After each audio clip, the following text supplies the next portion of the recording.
નહીં મળે એકદમ પપ્પાને કહે છે કે જે જગ્યાએ જવું હોય જે જગ્યાએ જાય એટલી ધમકીઓ આપીને અમારા સાહેબને બધા ચેક આપવા તો તારા પપ્પાને જોવાનું મને થોડી જોવાનું હોય.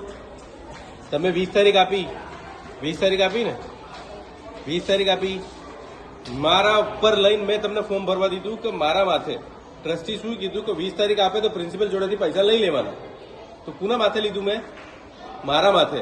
અને તાર પપ્પા અહીંયા બોલીને ગયા જબરજસ્ત. મને કહે કે તમે બોલાયા. અરે તમે ફોન કર્યો એટલે મેં કીધું કે તમે કોલેજ આવીને વાત કરો. ફોન ઉપર આવી માથાકૂટ ના થાય.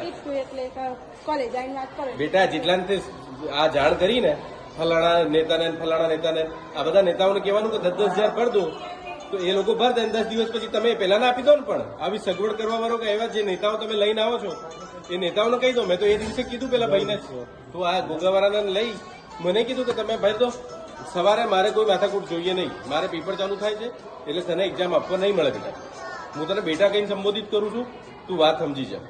બહાર જા. વાત પૂરી. ઓકે સર બીજી કોઈ વાત નહીં થાય. સર લેખિતમાં લખીને આપી દો બસ.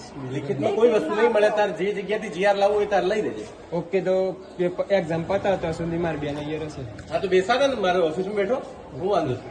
કઈ બી થાય હા જે થાય મારું નામ લખીને કરવાનું. ફાઇનલ જે બી થાય મારું નામ લખીને કરજે.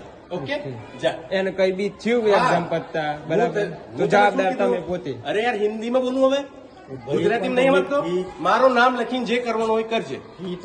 આટલી ગેરંટી હું લઉં છું ને. જા બેસી જા.